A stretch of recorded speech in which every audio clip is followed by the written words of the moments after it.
Hey, what's going on? You know who it is. You know what it is. Our peep game. First of all, once again, congratulations, to William Zepeda, on a great fight, very stellar performance. So, I just want to continue to give him his props. At the end of the day, he was the best man last night. But, you know, in the wake of that, we have basically this issue, this travesty that went on with Keyshawn Davis shamefully and cowardly ducking Devin Haney and exposing himself for just being nothing more than a clout chaser, basically trying to cling on to Devin Haney's name to build up a resume. And as Bruce Vain said it so cleverly, Keyshawn's whole plan was to cater to basically these anti-Devin Haney fans and these bigots and racists and these cornball buck dancing coons, and it backfired because even they turned on him and basically saw Keyshawn for what he was doing, being full of crap and basically pricing himself out. And I want to make a comparison. And I just want to keep it 100 that $3 million originally offered to Keyshawn Davis was a very generous offer for a guy that basically had 15 fights in. At the end of the day, Devin Haney did the groundwork. Like I said, he had to take short money not once, but twice. And he still was 20 plus fights in when he fought George Kambosos Jr., far more established than Keyshawn Davis. And he got less money for both of those fights. And yet here it is, Keyshawn Davis getting a very lucrative and generous talking about that offer was insulting. Like, based off what? So let me just show you further proof that Keyshawn Davis is full of shit. Now, Keyshawn and Devin Haney was supposed to fight for the WBO title. But let's go back to 2013, in which Marcos Maidana scored an upset over Adrian Broner, basically beating him from pillar to post, knocking him down twice and dominating him in a fight that Adrian Broner was favored to win. Me, myself, I didn't see Adrian Broner as the favorite because Marcos Maidana was better than a lot of people thought he was. At the end of the day, Marcos Maidana was far established, far more established. He was, um, you know, he was the challenger. He took less money, than Adrian Broner. Here's the thing. Marcos Maidana was 34-3 at the time he fought Adrian Broner. Adrian Broner was undefeated at 27-0. Adrian Broner guaranteed purse was between 1.5 and $2 million. Marcos Maidana's purse was guaranteed at 1.5. So you basically talking about in between maybe, three at the most, three and some change combined.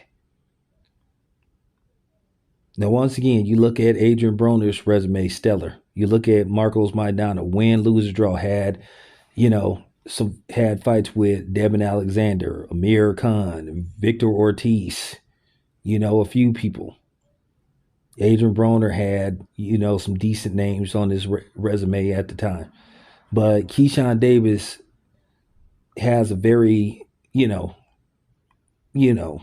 weak resume, or, under mediocre resume. But yet he wants more than $3 million at 15-0. Devin Haney is 33-0. Now keep in mind, Adrian Broner was a multi-division champion, but he was never undisputed. Devin Haney is a multi-division champion and has been undisputed.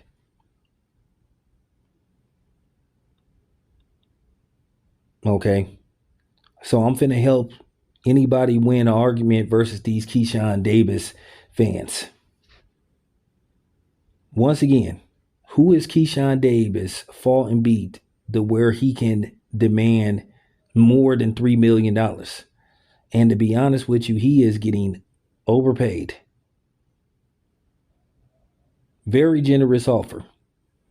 but that's not enough, and he calls it insulting. Compared to Adrian Broner and Marcos Maidana, who was far more established. At the end of the day, all that hoop and hollering that Keyshawn did, all this stuff about pounding the water and all this stuff, it was complete bullshit. It was just about him just basically trying to build up his name and build up fans, the wrong type of fan base and cater. And I already knew that Keyshawn was a fucking fraud when he was sitting up there, nut hugging Bad Bunny like he just enjoyed his music. Like, I already know a fraud when I see one. He purposely recorded himself, like I said, watching Bad Bunny perform, trying to cater to the Hispanic audience. And Keyshawn, just in case you don't know, Bad Bunny isn't Mexican. Okay? Just in case you thought he was Mexican, he's not Mexican. So I just wanted you to know that he's Puerto Rican. So, And if he is, who cares? It backfired. Everybody is clowning Keyshawn for the most part. And for the very people that's still trying to defend Keyshawn, like goofy ass Andre Durrell and a few other people, like I said, I'm dropping the mic on y'all. I know. Us media people, we don't know shit about boxing. We're haters and all this kind of stuff, but we're doing the research. This is knowledge that probably y'all didn't have. But like I said, we know how you guys, act towards us. We know how y'all act towards black media when we call y'all out on y'all bullshit. As long as we're kissing y'all ass and not challenging y'all on y'all bullshit, it's all good. And then sometimes it ain't all good, even when we trying to be cordial and cool with y'all. But as I said before, I'm kind of off that kick. I'm done with being nice. Because it is what it is. I go there and I try to do a job, and I don't be, disrespectful unless somebody is disrespectful to me.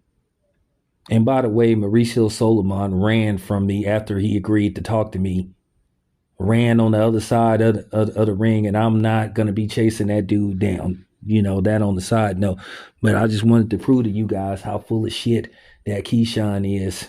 And then you have the matchmaker, Shakur, like I said, trying to tell somebody. And like I said, Shakur full of shit.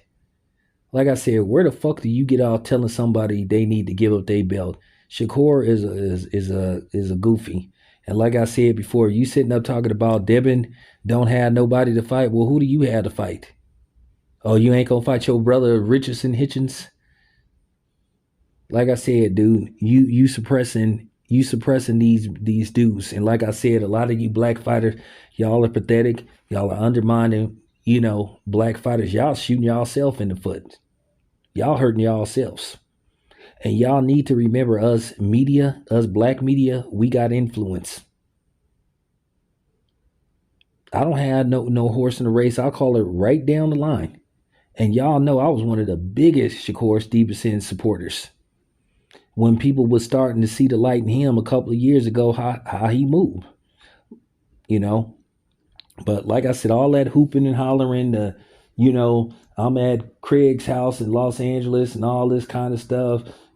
Craig got hit Debo with a brick and all this stuff. Well, like I said, Devin came calling. He answered the call, and then you ran another direction. You turned down the fade, and at the end of the day, you didn't come to the fight, as we knew you wouldn't. And you trying to talk your way out of this. You trying to go every direction from trying to blame Jay Prince or insinuate it was Jay Prince. Like I said, dude, this is on you, Keyshawn. This is on you. You're not a businessman. You're not a good one at that. You proved it. So with that being said, I just wanted to prove my point. If you guys think I'm lying, you can look all this shit up. All this information is available via online. Google. This your boy Town. I'm out.